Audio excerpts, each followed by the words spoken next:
दुनिया में कई ऐसे वाक़यात रोनुमा होते हैं जो खुद ब खुद तारीख का हिस्सा बन जाते हैं,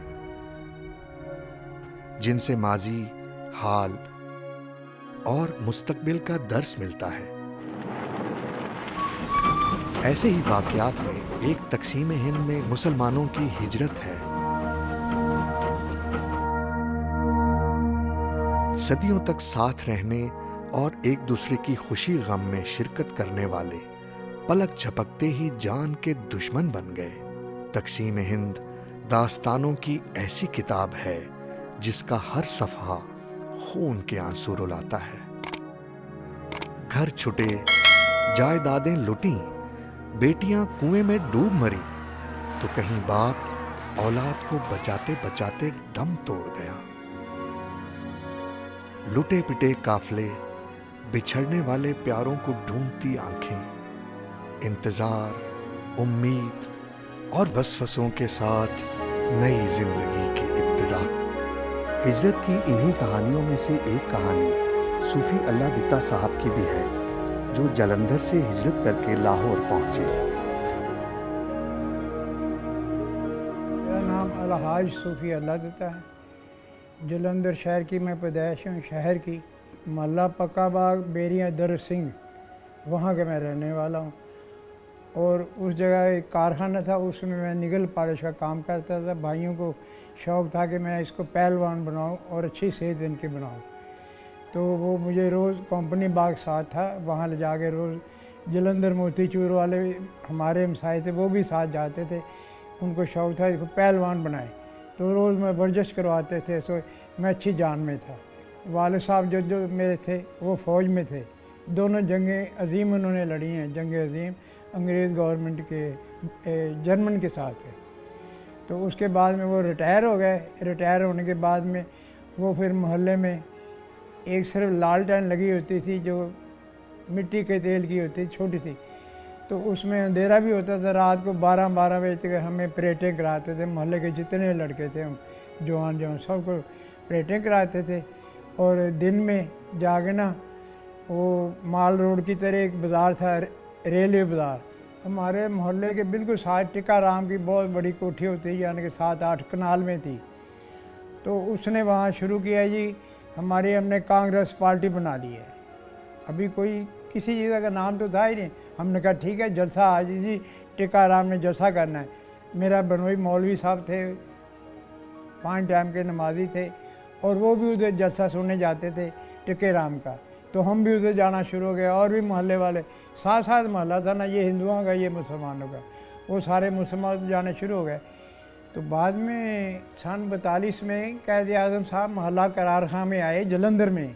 वहाँ उन्होंने तकरीर की और बताया कि मुस्लिम लीग की जो जमात है मुसलमानों की, वो तो मुस्लिम लीग है, तो कांग्रेस तो हमारी जमात ही नहीं है। फिर हम लोगों ने वो कांग्रेस में छोड़ा और मुस्लिम लीग की जमातों में हमने शमूलियत शुरू की है। तो सन 42 में वो इधर आए थे। तो जब ये पाकिस्तान बना है, उसके बाद में हम मोची दरवाजे में करौन बास के अड्डे तक उनका रश लगा होता था, इतनी पब्लिक थी। उन्होंने एक लफ्ज़ ये भी बोला था कि चंद सिक्के मेरे पास थे, संभाल के मैंने चंद सिक्के रखे हुए थे, मगर वक़्त आने पे वो भी काम नहीं आए मेरे। मैंने उन्हें देखा दूर से, तो बड़े खूबसूरत, बड़ी अच्छी तकरीर उन्होंने की कि हमें पता चला कि मुसलमान क्या चीज़ होती है, इस्लाम क्या चीज़ है। नहीं तो हम सारी उम्र हिंदुओं में रहे, साथ साथ इधर मोहल्ला हिंदुओं का था, इधर मोहल्ला हिंदुओं का था। हमारा मोहल्ला पक्का बाग जो था ना, बेरिया दर सिंह, वो सेंटर में था। इधर दोनों कचहरियाँ होती थी, तो दोनों तरफ हिंदुओं के मोहल्ले थे, बीच में हमारा था। तो हमें तो पता कि जैसे हिंदू ये कहेंगे वैसे ठीक है, हमें पता है। ये तो मोहतरम कैद आज़म साहब जब आए हैं, उन्होंने बताया कि मुसलमान क्या चीज़ है। हमें फिर चला भाई, ये तो हिंदुओं के, हम कांग्रेस में हिंदुओं के जलसे में रोज़ जाते रहे। तो जब उन्होंने बताया तो फिर मुस्लिम लीग के लहदा जमात बन गई। फिर हमने मुस्लिम लीग के नारे शुरू किए। तो हम नारे यही मारते थे कि पाकिस्तान बनाएंगे, सीने पे गोली खाएंगे, पाकिस्तान का मतलब क्या है, ला इलाहा इल्लल्लाह। तो ऐसे हम रोज़ परेडें करते हुए जाके जामिया मस्जिद थी उधर जालंधर छावनी में, तो हम जब उधर ही पढ़ते जुमा जाके। तो वाले साहब फिर रोज़ हम ऐसे सब रात को परेटें सिखाते थे। तो दिन में यही अंग्रेज़ों ने कई दफ़ा उन डंडे तो पुलिस वालों को ये वो, मगर उनने उनके डंडे भी खाए हैं अंग्रेज़ पुलिस से। तो फिर उन्होंने जब देखा ना कि ये मोहल्ले में ऐसे ही हैं, हमारी आपस में कोई जंग शुरू होने लगी है, तो उन्होंने अंग्रेज़ों ने मोहल्ले में तलाशियाँ लेनी शुरू कर दी कि 2 इंच का चाकू भी जो इसके पास निकलता था ना घर में, उसको जेल में दे देते थे। बहुत सारे हमारे बीच में, हमारा एक भाई भी जेल में दे दिया उन्होंने कि चाकू 2 इंच का क्यों निकला है।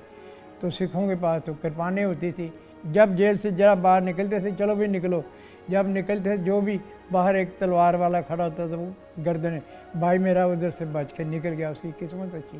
पहले उन्होंने आगे शरारतें शुरू कर दी हमारे मोहल्ले में, सिखों को हाथों में उन्होंने गांठा देहातों से लाए हैं 2-2, 4-4, 5-5 रुपए पे और किराए पे।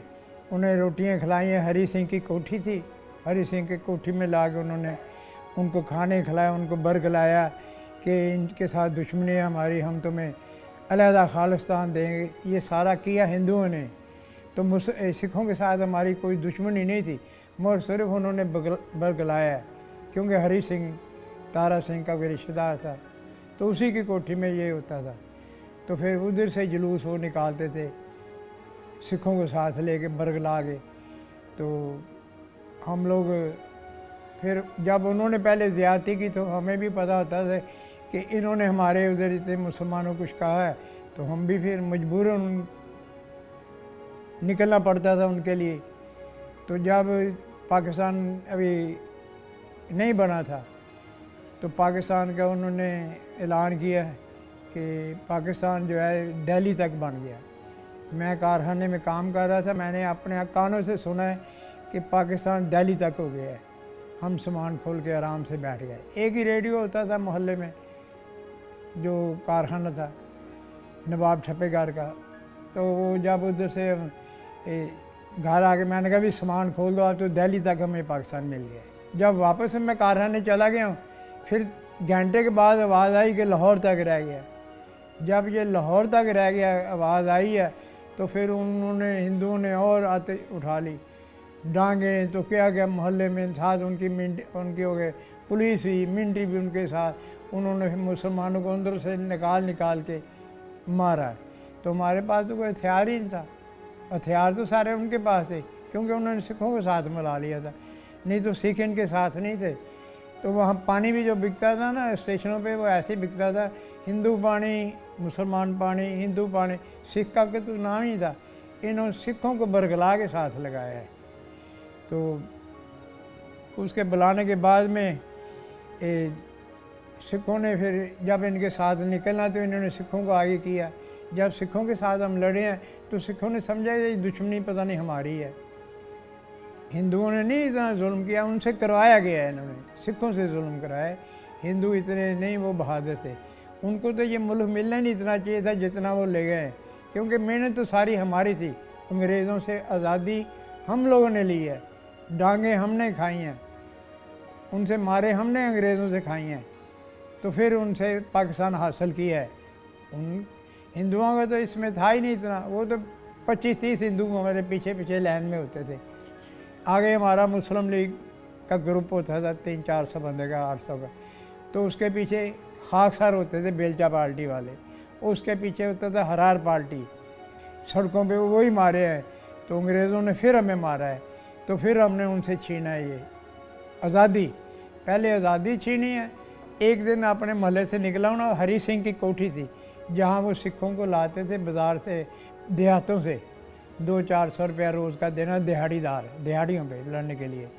पहले उनको खाना वाना खिलाते थे, तो रात को उनको तैयार करते थे कि लड़ने के लिए, मुसलमानों से लड़ो, ये हमारे दुश्मन हैं। तो वो खाना खा रहे थे, दोपहर का टाइम था, तो 11-12 बजे का टाइम था, तो सब बैठे हुए सिख खाना खा रहे हैं। तो हरी सिंह की कोठी में, हरी सिंह की कोठी थी वो। तो मैं पतंगबाजी का मुझे शौक़ था, तो उधर से पतंग कटी हुई आ रही, वो जाके कोठी के अंदर ही गिरी। मैंने वो थी कोई 4 फुट की दीवार थी, मैं छलांग मार के ऊपर जाने लगा, उसने कहा ओए मुसला आ गया, पकड़ो इसे। वो फिर तलवार ले गए, मेरे पीछे भागा सिख। तो मैंने कहा ले भी आप मुझे मार देंगे। मोहल्ला हमारा करीब ही था, मोहल्ला पक्का बाग। तो ये है कि मुझे भी समय, मेरी दौड़ काफ़ी थी। वो सिख मेरे साथ पहुंच नहीं सका, अगर पहुंच जाता तो उसने मुझे 2-4 टुकड़े बना देने थे, क्योंकि उस वक्त कुर्बान थी। तो उतनी देर में हमारा मोहल्ला आ गया। तो फिर वो देखे, अब उसने कहा मुसलमान का मोहल्ला आ गया, ये इससे वापस हो जाओ। वापस हो गए तो मैं बच गया। रात को जब ऐलान हुआ कि पाकिस्तान अब लाहौर तक, दिल्ली तक नहीं रहा, लाहौर तक है, जब ये ऐलान हुआ तो वो उन्होंने कत्ल वगारत शुरू कर दी। एकदम ही सब लोगों ने, हिंदुओं ने मारने शुरू कर दिए। तो किसी के पास कोई औजार नहीं था। तो फिर मोहल्ले वाले इकट्ठे हो गए, मुसलमान आए मेरे भाई के पास कि यार तुम कुछ लोहार का काम करते हो, कुछ बनाओ। तो फिर उन्होंने एक हमें मकान ले दिया पुराना सादा। उन्होंने ताला लगा देना बाहर से, तो हम लोगों ने अंदर बर्छियाँ बनानी। तो मोहल्ले में सब लड़कों को उठा के लाना कि आओ भाई किस किस ने जाना है। तो किसी ने कहना मैं भी जाऊंगा, मैं भी जाऊंगा। एक औरत थी, उसका एक ही बेटा था, एक ही बेटा था, उसका बाप भी नहीं था। तो उस औरत ने कहा कि ये मेरा बेटा भी जाएगा। बड़ा खूबसूरत जवान था, तगड़ा। वो कह रही ये भी जाएगा, उसको भी हमने भेजा। तो लोहा, दिन में लोहा उठा के लाना, रात को बर्छियाँ बनानी। जब बर्छियाँ बनानी तो जब एक लड़का था हमारे पास, वली मोहम्मद, वो दूसरी दफ़ा गया लड़ने के लिए। तो वहाँ से जब आया ना, तो उसने बर्छी उसकी सारी टेढ़ी हुई और खून से भरी हुई, ऐसे खून से भरी। हमने कहा ये क्या हुआ, तो टेढ़ी हो गई है। तो कह रहा है जब मैंने एक हिंदू को मारी है ना, तो वो उसके जाके फंस गई है। तो मैंने ऊपर पैर रख के ना जब खींची है तो उसकी आंदरें भी सारी बाहर आ गई। तो अब इसको दोबारा फिर हमने उसको खोल के दोबारा साफ सूफ करके फिर उसको लगा के दी है। तो फिर वो कहता है अब आज मैं फिर जाऊंगा। जब हमारे भाई उस हमला वो लोग करते रात को, उन्होंने 1-1:30 बजे हमें ख़बर आती थी, हमारा होता था कि इन्होंने हमला कर देना है। तो जब वो हमला करने आते थे तो उसमें 3-4 भाई, 2 भाई हमारे शहीद हो गए, उधर ही शहीद हुए हैं जब उन्होंने हमला किया है। तो फिर हमें भी अटैक करना पड़ता था। ये तो नहीं कि वो मार के चले जाएं आराम से बैठे रहें। जब मुसलमान उधर मरते थे 4, हम 8 उनके वो मार के सोते थे। जब हमारे शहीद होते थे 4 मुसलमान, तो हम 8 मार के सोते थे। क्यों कि हमें जज्बा इतना था कि हमारे भाइयों से भी ज़्यादा हमारे मुसलमानों को मारा है। तो आजकल तो भाई भाई को मारते पता नहीं चलता। तो ऐसे जब आने लगे हैं तो उस वक़्त का वाक़या ये हुआ कि घर वाले बाहर सारा सामान रख के बैठे हुए रैनिक बाज़ार में। रैनिक बाज़ार चौक था, वहाँ लाभ सिंह की मड़ी बनाई थी उन्होंने। लाभ सिंह आ रहा था, आगे कमान कर रहा था जुलूस की। तो वहाँ पे जो थे ना भंगी डोडे पीने वाले, उन्हें लोटा मारा और उसको मार दिया। तो फिर मड़ी उसकी वहाँ बना दी।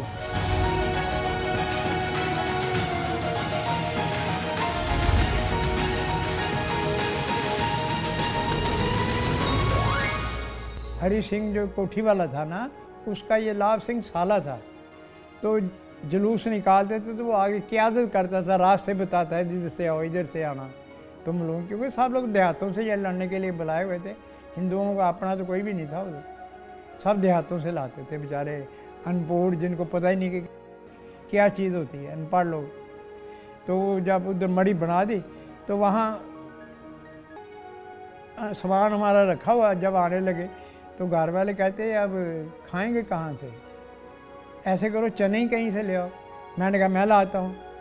मैं पैसे उनसे घर से लेके, घर वालों से, तो मैं चने ले गया। लेने का वो हिंदुओं के मोहल्ले से निकलना पड़ता था लाजमी, और कोई रास्ता नहीं था। मैं गया, हज़रत इमाम साहब थे उधर जलंधर में बड़े, क्योंकि इमाम नासरुद्दीन थे वो, क्योंकि एक इमाम साहब सियालकोट में है, इमाम आज़म जो है वो बगदाद में है, बगदाद में या शाम में है मेरा। तो इमाम नासरुद्दीन जलंधर में था। मैं वो लेके आ रहा हूँ तो पीछे तो उन्होंने देखा, जत्थे वालों ने, हिंदुओं के जत्थों ने, हिंदू सिखों में जत्था आ रहा था कि पकड़ो, वो मुसला जा रहा। वो मेरे पीछे भागे, मैंने झोली में तो कोई रास्ते में हिंदुओं के मोहल्ले में दरवाज़ा नहीं खुला। एक मैंने देखा दरवाज़ा खुला हुआ, एक मंजिल मकान है, मैं उसी पे चढ़ गया। वो सारा हिंदुओं का था। तो मैंने वो हिंदनी जो थी ना, बड़ी जवान से ऊँची, मैंने उसको जाके टांगों में कहा मुझे बचा लो, मुझे ये मार देंगे। तो मुझे पता था कि उन्हें पकड़े कितने मेरे टुकड़े बढ़ा देने हैं। जब जान पे पड़ी हो तो फिर कोई भी आ गया हो। तो उसने कहा नहीं बीरा तू यहीं कर, वो जाके बोरची खाने च लुक जा, उत्थे बह जा तो मैं अगे ना साम लूँगा। वो कहते मुसले थले ला, सारा जथा आ गया, डांगे पकड़ी, तलवारें पकड़ी। वो कहती भरा इत्थे कोई मुसला नहीं आया, कोई नहीं है। कह नहीं हमने आंखों से देखा है यही चढ़ा है।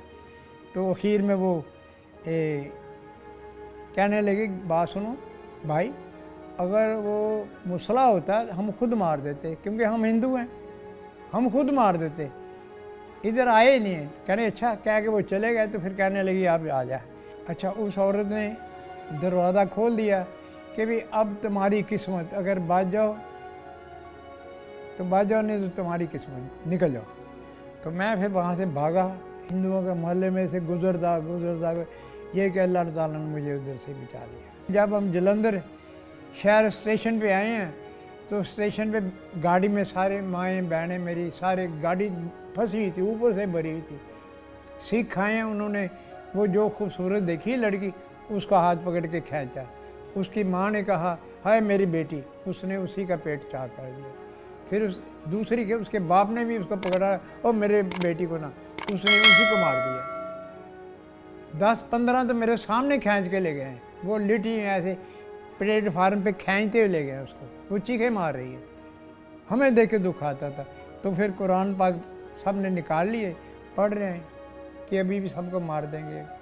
ये कि अल्लाह का शुक्र है कि मेरी तीनों बहनें बची कि उनकी शादीशुदा थी, उसे वो ले निकालते थे, खींचते कि जो कुंवारी और खूबसूरत जो लड़की है उनको खींच के ले जाते थे। वो चीखे मार रही हो जा रहे। अब वो उधर ही उन्होंने बच्चे पैदा किए उधर ही। अब उन्होंने कहा कुछ लेने लोग गए हैं, उन्होंने कहा अब हमने क्या पाकिस्तान में क्या लेने जाना है, हमारे बच्चे इधर हैं, सिखों से हुए हैं, हमें क्या ज़रूरत है जाने की, इधर ही रहेंगे। वो आई नहीं। जलंधर से जब हम निकले लाहौर के लिए, ट्रक में बैठने लगे थे, मेरी वालदा जो थी ना, वो एकदम चलाने लगा तो गिर गई, उसकी टांग ही टूट गई।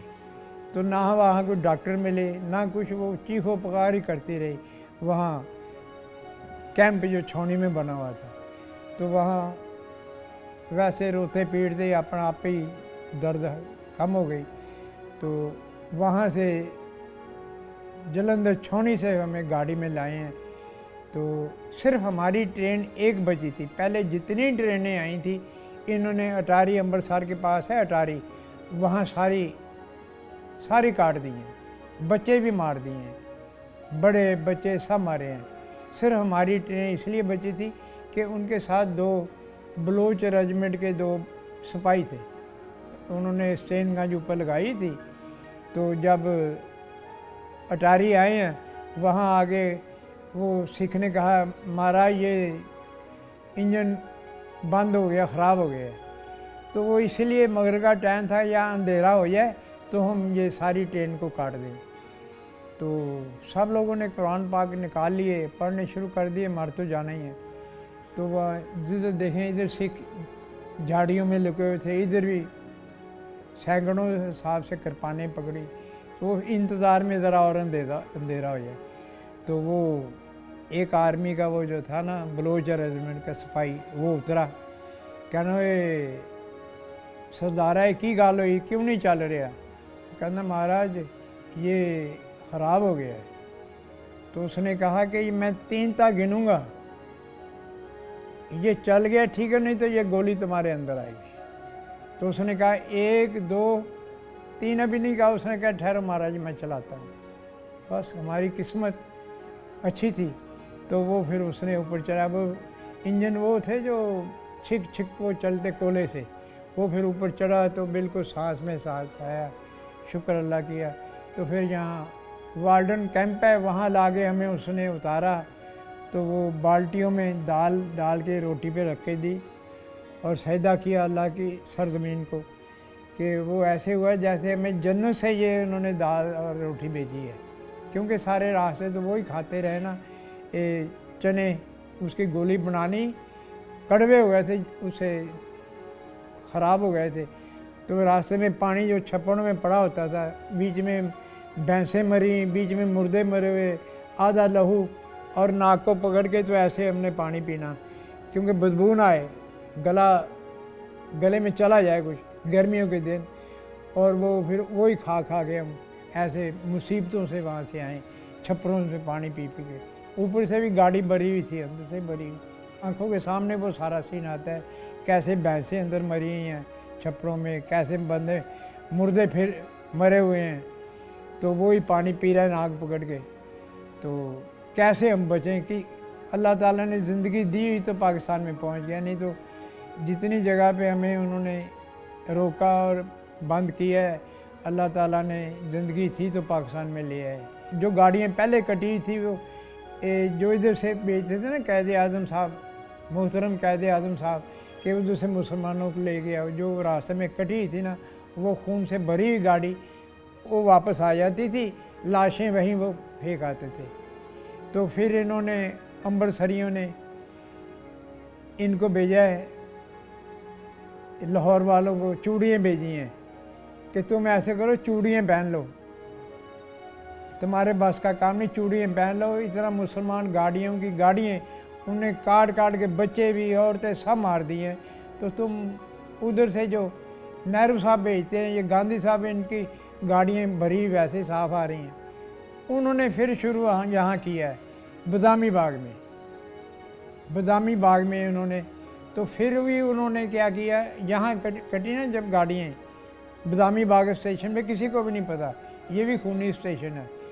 तो उन्होंने फिर इंडिया गवर्नमेंट ने ये किया कि 1-2 डब्बे साथ में उनके लगाए हैं डोगरा पार्टी वाले, डोगरे होते हिंदू आर्मी में, वो 7 डब्बे लगाए, वो हिफाजत से लेके जाते रहे। डोगरे आते थे ना, हमारे पास खाने को कुछ नहीं था।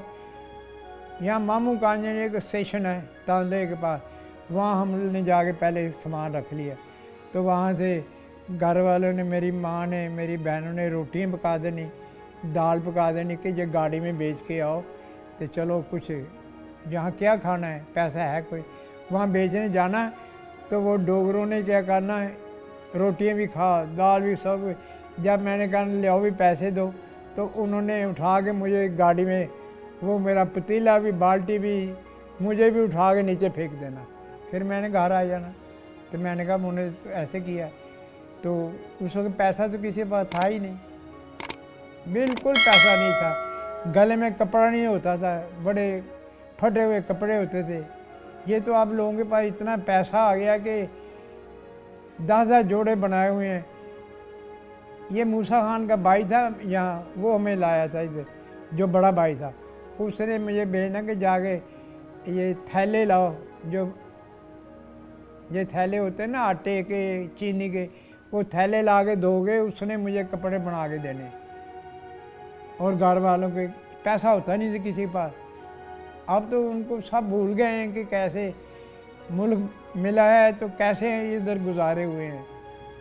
तो हम लोगों को, इनको चाहिए कि हमारा कम से कम, हमारे जैसे बंदों का कम से कम वजीफ़ा लगाए। तो ना करवाया नहीं देते तो वही हाल होना था जो अब मुसलमानों का वहाँ हो रहा।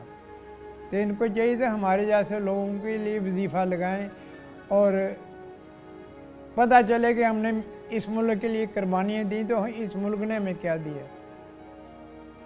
तो हम इधर परेशान हैं। इतनी मेरी उम्र हो गई है, इतनी उम्र के बाद जिस कबर पाकिस्तान वाले ये मुझे मिले हैं, तो मुझे पता चला कि ये सही पाकिस्तान से मोहब्बत करने वाले लोग हैं। तो इनसे मोहब्बत करनी चाहिए, ये अल्लाह ताला ने पैदा किए हैं। तो ऐसे भी हैं दुनिया में बंदे जो इस मुल्क से दिल से मोहब्बत करते हैं।